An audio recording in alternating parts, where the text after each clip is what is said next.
సమూయేలు మొదటి గ్రంథం 2వ అధ్యాయం 12వ వచనం. ఏలీ కుమారులు యెహోవాను ఎరుగని వారై మిక్కిలి దుర్మార్గులై ఉండిరి. జనుల విషయమై యాజకులు చేయుచు వచ్చిన పని ఏమనగా, ఎవడైనా బలి పశువును వధించిన మీదట మాంసము ఉడుకుచుండగా యాజకుని వారు 3 ముండ్ల గల కొంకిని తీసుకొని వచ్చి బొరుసులో గాని, తబలలో గాని, గూనెలో గాని, కుండలో గాని అది గుచ్చినప్పుడు ఆ కొంకి చేత బయటకు వచ్చినదంతయు. చాలు. 4వ అధ్యాయం 18వ వచనం. దేవుని మందసమును మాట అతడు పలకగా ఏలి ద్వారము దగ్గర నున్న పీఠము మీద నుండి వెనుకకు పడి మెడబిరిగి చనిపోయెను. చాలు. చూడండి ప్రియ దేవుని బిడ్డలారా, బైబిల్ గ్రంథంలో మందసానికి దేవుడు ఒక ప్రత్యేకమైన ప్రాధాన్యత అనుగ్రహించినాడు. ఎక్కడ మందసం ఉంటే అక్కడ దేవుని యొక్క మహిమ కలిగిన ప్రభావము పరిపాలించినట్లు దేవుని యొక్క వాక్యం సెలవిస్తున్నది. అయితే మందసము ఎప్పుడైతే పట్టబడ్డదో ఇశ్రాయేలీల మీద నుంచి, ఆ దేశం మీద నుంచి దేవుని యొక్క మహిమ తరలిపోయినట్లు దేవుని యొక్క వాక్యం సెలవిస్తున్నది. ఎందుకు దేవుని యొక్క మహిమ తరలిపోయినది? దాని వెనకాల కారణం ఏంటిది? ఏలి యాజకుని యొక్క కుమారులట, వారు భయంకరమైన పాపము చేస్తూ వారి యొక్క పాపము యెహోవా సన్నిధిలో బహు గొప్పదాయను అని దేవుని యొక్క వాక్యం సెలవిస్తున్నది. జాగ్రత్తగా మనం విందాం. ఎందుకు ఆ ప్రజల మీద నుంచి, ఆ దేశం మీద నుంచి దేవుని యొక్క ప్రభావము తరలి వెళ్ళిపోయింది? దాని వెనకాల కారణం ఏంటిదంటే, ఏలి యాజకుని యొక్క కుమారులు హోఫ్ని, ఫినాహస్లు వీరు మందిరంలో ఉంటున్నారు, మందిర పరిచర్య చేస్తున్నారు, దేవుని బిడ్డలంగా ఉంటున్నామని భ్రమలో ఉంటూ దేవుని దృష్టిలో వారి యొక్క పాపమట బహు గొప్పదాయను అని దేవుని యొక్క వాక్యం సెలవిస్తున్నది. యాకోబు రాసిన పత్రికలో దురాశ గర్భమును ధరించి పాపమును కనగా, పాపము పరిపక్వమై మరణాన్ని కంటదట.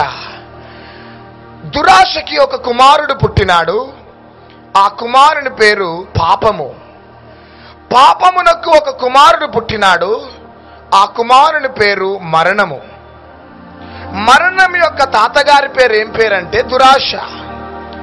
దురాశ యొక్క మనమని పేరు ఏం పేరంటే మరణం. ఈ విధంగా ఈ దురాశ ఏం చేస్తున్నదంటే ఒక వ్యక్తిని పాపంలోకి ఈడ్చుకొని వెళ్తున్నది. ఈ పాపము ఏం చేస్తున్నదంటే ఒక వ్యక్తిని మరణానికి ఈడ్చుకొని వెళ్తున్నది. చూడండి, ఏదెను తోటలో ఆదాము అవ్వ వారి అంతరంగంలో మొదటిగా దురాశ అనేది కలిగింది. దురాశ కలగగానే వారు పాపము చేయటం అనేది జరిగింది. పాపము ఎప్పుడైతే వారి జీవితంలో పని ప్రారంభమైందో చివరికి వారు మరణించినారు. ఏ విధంగా మరణించినారంటే ఆత్మ సంబంధమైన మరణం అనేది వారి జీవితంలో సంభవించింది. క్రైస్తవ సమాజమా, దేవుని యొక్క ప్రజలారా, ఈ టీవీ ప్రోగ్రాం నువ్వు ఏ దేశంలో నుండి, ఏ రాష్ట్రంలో నుంచి నువ్వు చూస్తున్నావో నాకైతే తెలియదు. కానీ నీ వ్యక్తిగత కుటుంబ ఆధ్యాత్మిక జీవితము ఈ రాత్రి ఏ కండిషన్లో ఉన్నదో నాకైతే తెలియదు. కానీ ఈ చివరి దినమున సార్వత్రిక సంఘముతో, ఈ లోకంలో ఉన్న ప్రజలతో పరిశుద్ధాత్మ దేవుడు మాట్లాడుతున్న ప్రత్యక్షత ఇది. గట్టిగా చప్పట్లు కొడదాం. రాజైన సౌలు జీవితంలో కూడా చూసినట్లయితే, రాజైన సౌలుకి మొదటిగా దురాశ కలిగింది. ఆ దురాశ ఏం చేసిందంటే తనను పాపము చేయటానికి ప్రేరేపించింది. ఆ పాపము ఏమైపోయిందంటే పరిపక్వమై చివరికి రాజైన సౌలును మరణానికి అప్పగించింది. ప్రియ దేవుని బిడ్డలారా, మన ఆధ్యాత్మికమైన ప్రయాణంలో దేవుడి నుంచి నుంచి దూరం చేసేదే మరణం. అందుకనే లూకా సువార్త 15వ అధ్యాయం 24వ వచనంలో ఒక మాట ఉన్నది, దయచేసి చదవాలి. ఈయన కుమారుడు చనిపోయి మరలా బ్రతికెను. హల్లెలూయా. ఈయన కుమారుడు చనిపోయి మరలా బ్రతికెనట. ఈ తప్పిపోయిన కుమారుడు ఏం చేస్తున్నాడంటే, తండ్రి నుంచి దూరం అయిపోయి భయంకరమైన లోక సంబంధంగా బ్రతికి మరలా తండ్రి దగ్గరికి చేరిన తర్వాత తండ్రి అంటున్న మాట ఏంటిదంటే, ఈయన కుమారుడు చనిపోయి మరలా నా దగ్గరికి రావటమును బట్టి మరలా బ్రతికినాడు. గట్టిగా చప్పట్లు కొడదాం. ఆత్మ సంబంధమైన మరణము అంటే అర్థం ఏంటిదంటే, సృష్టికర్త నుంచి దూరము కావటం, సజీవుడైన దేవుడి నుంచి దూరము కావటం, అది ఆత్మ సంబంధమైన మరణం. ఈ ఆత్మ సంబంధమైన మరణం ఒక వ్యక్తికి ఎప్పుడు సంభవిస్తుందంటే, మొదటిగా దురాశ గర్భము ధరిస్తుంది. ఆ దురాశని మనము ఎంటర్టైన్ చేస్తే ఆ దురాశ పాపమును కంటదట. ఆ పాపము పరిపక్వమై మరణాన్ని కంటదట. ఆదాము అవ్వ జీవితంలో అదే సంభవించింది. సౌలు జీవితంలో అదే సంభవించింది. సంసోను జీవితంలో అదే సంభవించింది.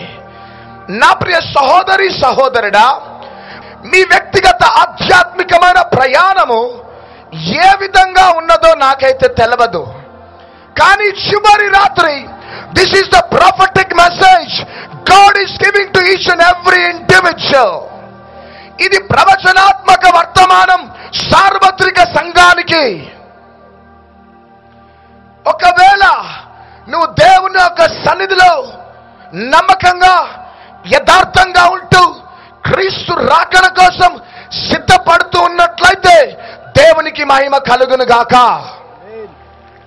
కానీ ఒకవేళ నీవు ఆత్మ సంబంధమైన మరణములో నువ్వు బ్రతుకుతూ ఉన్నట్లయితే ఈ చివరి రాత్రి దేవుడు నీతో మాట్లాడుతున్నాడు. ఈ ఆత్మ సంబంధమైన మరణము తిరిగి ఒక వ్యక్తిని ఎక్కడికి తీసుకొని వెళ్తుందంటే, ఆ వ్యక్తి శారీరకంగా చనిపోయే స్థితికి తీసుకొని వెళ్ళిపోతుంది. Spiritual death will take you to physical death.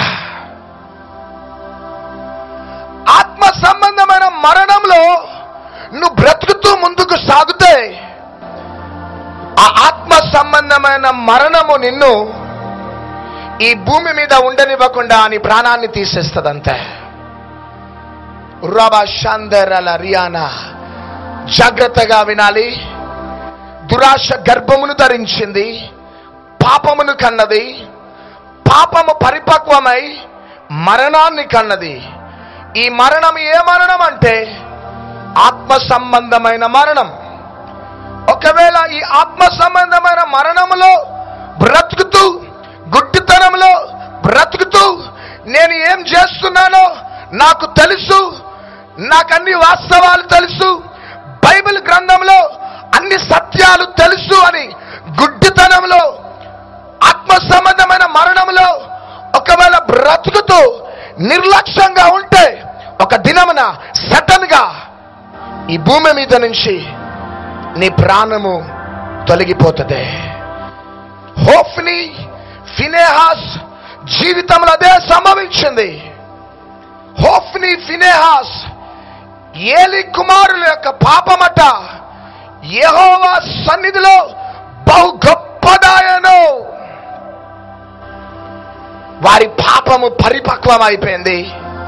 వారు ఆత్మ సంబంధమైన మరణంలో వెళ్ళి చివరికి వారి ప్రాణాలని కోల్పోయినారు. ఈ రాత్రి నా ప్రియ సహోదరి సహోదరుడా, నీ వ్యక్తిగత ఆధ్యాత్మిక కండిషన్ ఏ విధంగా ఉన్నదో నాకైతే తెలియదు. కానీ this is the prophetic message God is giving to the universal church. ఈ ప్రవచనాత్మక వర్తమానం సార్వత్రిక సంఘానికి దేవుడు అనుగ్రహిస్తున్నాడు. గట్టిగా చప్పట్లు కొడదాం. చెట్టు మీద రెండు రకాలుగా పండు రాలిపోతుంది. మొదటి అనుభవం ఏంటిదంటే ఆ పండు పరిపక్వమైపోయి చెట్టు మీద నుంచి రాలిపోతుంది. రెండోదిగా పండు ఎప్పుడు రాలిపోతుందంటే పుచ్చుబట్టిన తర్వాత చెట్టు మీద నుంచి రాలిపోతుంది. రెండు రకాలుగా పండు చెట్టు మీద నుంచి రాలిపోతుంది. మనము పరిపక్వమైపోయి పరలోకానికి పోదామా, పుచ్చుబడితే పరలోకం ఎక్కడుంది? ఇక పరిపక్వమైపోయి పరలోకానికి పోదామా, పుచ్చుబట్టిన తర్వాత మన ప్రాణాన్ని కోల్పోయి నరకానికి పోదామా? నరకానికి పోదాం పాస్టర్ గారు అన్నవారు ఒకసారి హల్లెలూయా చెప్పండి. హల్లెలూయా. కానీ పరిపక్వమైపోయి పరలోక రాజ్యం చేరాలన్నది పాస్టర్ గారు అన్నవారు గట్టిగా హల్లెలూయా చెప్పండి. హల్లెలూయా. గట్టిగా చప్పట్లు కొడదాం. హల్లెలూయా. నీవు పుచ్చుబట్టి రాలిపోవటానికి కాదు దేవుడు నిన్ను ఎన్నుకున్నది. నీవు పుచ్చుబట్టి రాలిపోవటానికి కాదు దేవుడు నిన్ను రక్షించుకున్నది. దేవుడు ఎందుకు నిన్ను రక్షించుకున్నాడంటే పరిపక్వమై సంపూర్ణంగా దేవుని కోసం బ్రతికి ఆ పరలోకములో దేవుణ్ణి కలుసుకోవటానికి. గట్టిగా చప్పట్లు కొడదాం. ఈ ఏలీ కుమారుల యొక్క పాపమట యెహోవా దృష్టిలో బహు గొప్పదాయను. కారణం ఏంటిదంటే ఆత్మ సంబంధమైన మరణంలో వారు పాలు పొంది దాన్ని నిర్లక్ష్యం చేయటమును బట్టి, పరిశుద్ధాత్మ దేవుని దుఃఖపరచటమును బట్టి సడన్ గా ప్రాణాలని వారు కోల్పోయినారా? ఈ రాత్రి నువ్వు కరోడ్పతివి కావచ్చు, లఖపతివి కావచ్చు, బ్యాంకులో కోట్లు ఉన్నాయేమో, పిలవగానే నీకు సహాయం చేయటానికి ప్రజలు పరిగెత్తుకుంటూ వస్తున్నారేమో, ఎకరాల భూములున్నాయి, రొయ్యల చెరువులుండొచ్చు నీకు, చేపల చెరువులుండొచ్చు నీకు, పీతల చెరువులుండొచ్చు నీకు. ఆమేన్. కానీ పీతల చెరువులు, రొయ్యల చెరువులు, చేపల చెరువులు నీ ప్రాణాన్ని బ్రతికిస్తాయా? చెప్పాలా? బ్రతికించలే. నీ బ్యాంకులో ఉన్న కోట్ల ఆస్తి నీ ప్రాణాన్ని బ్రతికించలే. కానీ నీ ప్రాణాన్ని పండు వృద్ధాప్యం దాకా బ్రతికించేది ఎవరంటే నజరేయుడైన యేసుక్రీస్తు ప్రభువా. గట్టిగా చప్పట్లు కొడదాం. ఆత్మ సంబంధమైన మరణం అంటే ఏంటిది? పరిశుద్ధాత్మ దేవుడు కొన్ని విషయాలు చెప్పాలనుకుంటున్నాడు.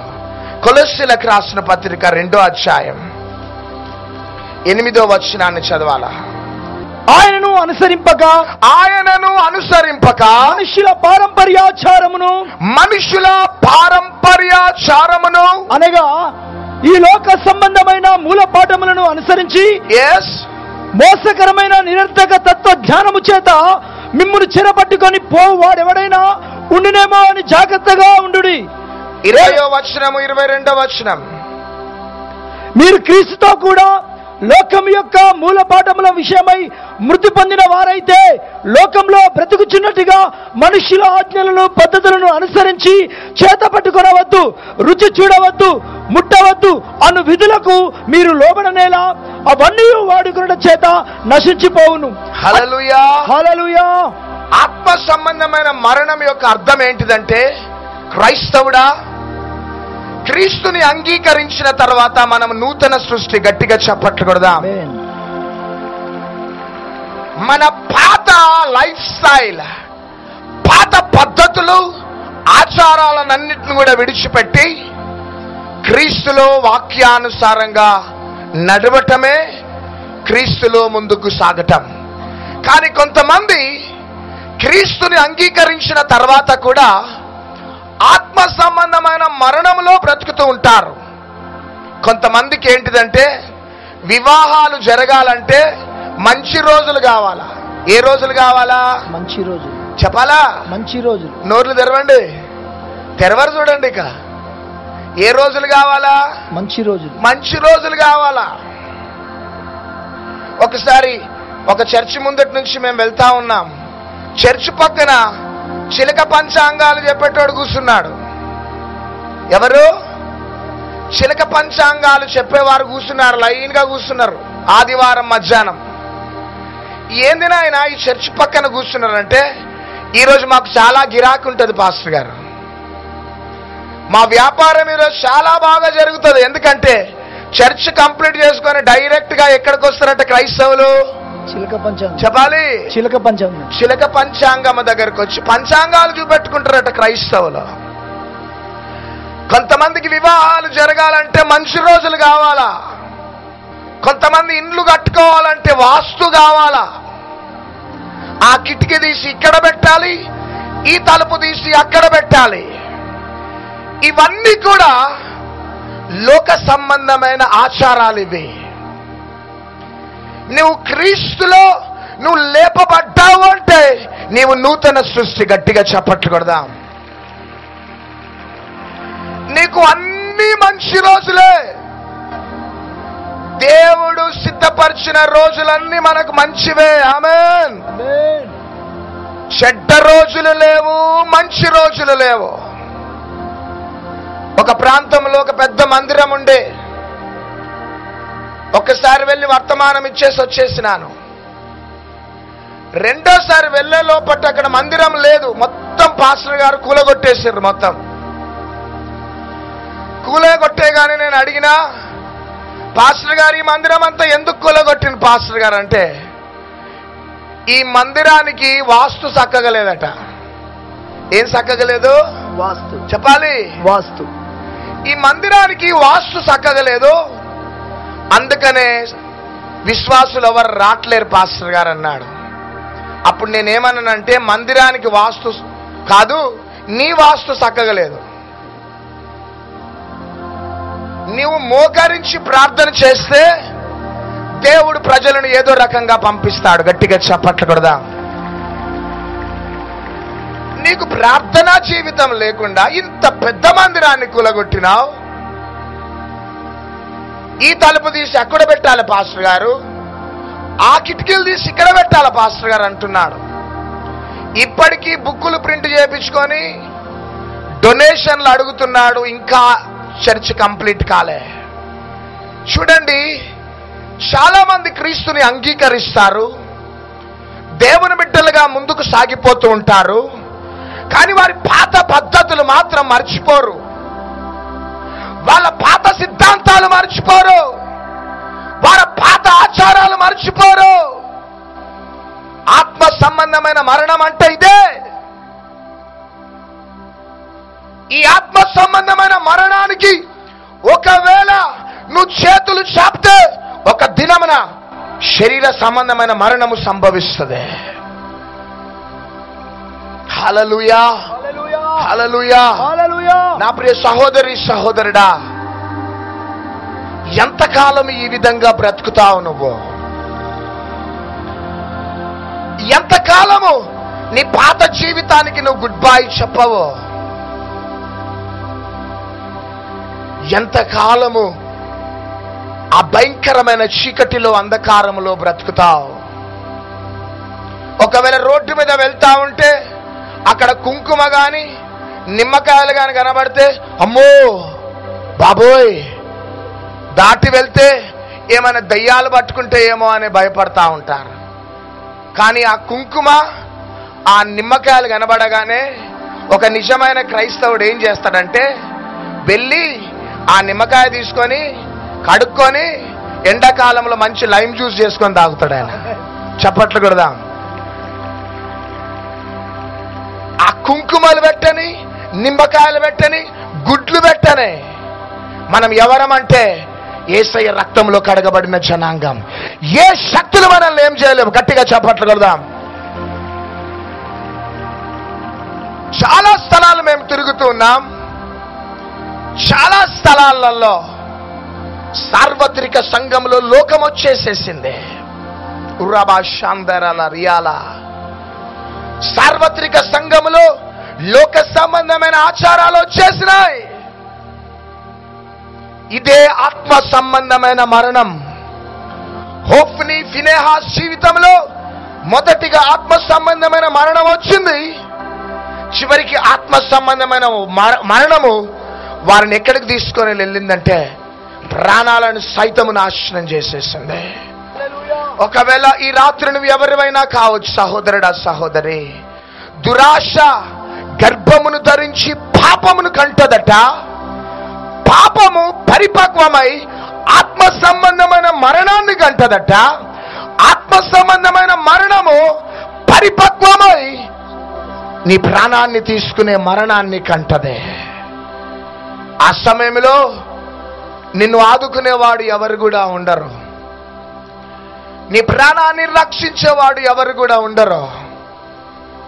ఈ రోజు దేవుడు నీతో మాట్లాడుతున్నాడు. హల్లెలూయా, హల్లెలూయా, హల్లెలూయా, హల్లెలూయా. ఒకవేళ నువ్వు ఆత్మ సంబంధమైన మరణంలో ఈ రాత్రి నువ్వు ఉన్నట్లయితే నా రెండు చేతులు జోడించి బ్రతిమిలాడుతున్న బిడ్డ, మనము ఈ లోక సంబంధమైన ఆచారాలు పద్ధతులు వైపు వెళ్ళటానికి మనము లోక సంబంధమైన వారము కాదు. ఆమేన్. మనం ఎవరమంటే క్రీస్తు రక్తంలో కడగబడిన జనాంగము. గట్టిగా చప్పట్లు కొడదాం.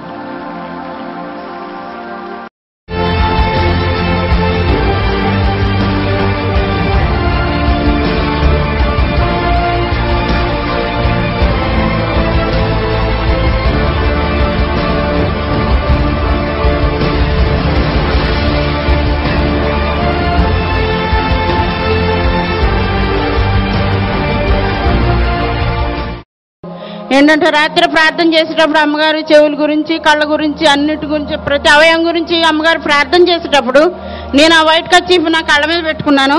మరి నాకు ఒక 10 సంవత్సరాల పైనుంచే నేను కళ్ళద్దాలు లేకోకుండా ఏం చదవలేను.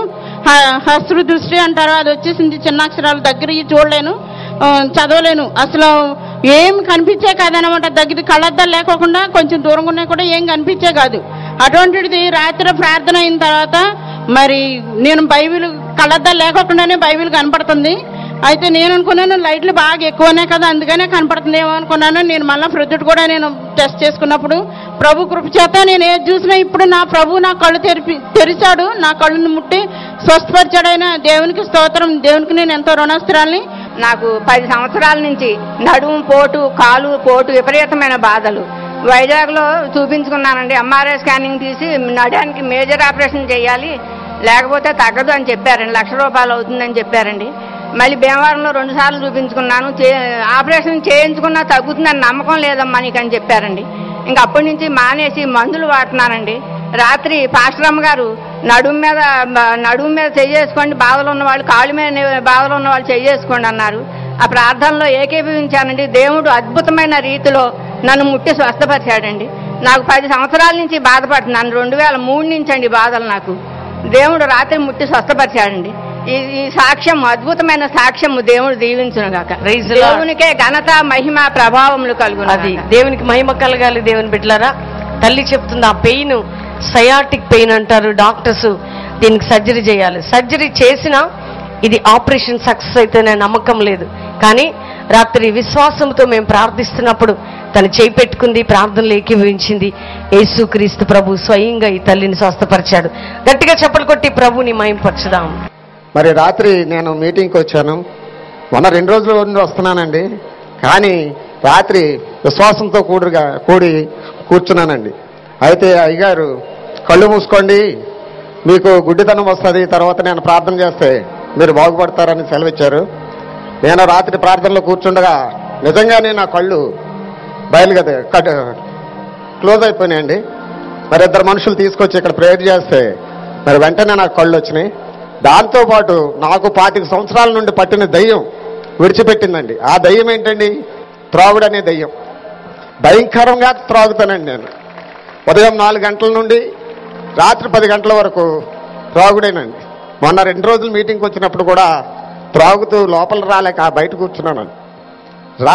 నిన్న రాత్రి అయితే విశ్వాసంతో త్రాగకుండా కూర్చున్నానండి. ఆ సమయంలో నాకు 2 అద్భుతాలు జరిగినాయండి. మరి రాత్రి నేను మళ్ళా ఇంటికి వెళ్ళి తాగాలి అనుకునేటప్పటికీ మరి దేవుడు నన్ను ముట్టి, మరి ప్రార్థనా పరులైన మీ ద్వారా నన్ను ముట్టి స్వస్థపరిచారు. రాత్రి నుండి నాకు ఇంకా ఆ విధమైన అసలు దాని మీద అసహ్యం కలిగిందండి. మరి దేవుడు నాకు చేసిన మేలుకై మరి ఎంతో వందనాలు తెలియజేస్తున్నాను. మరి నా సంఘంలో ఈ త్రాగుడు మానేగానే మొదటి సాక్ష్యం ఇద్దాం అనుకున్నానండి. మీ దయ వల్ల ఇన్ని సంఘాల మధ్యన మొదటి సాక్ష్యం ఇస్తున్నానండి. మరి దానికి చాలా సంతోషిస్తున్నానండి.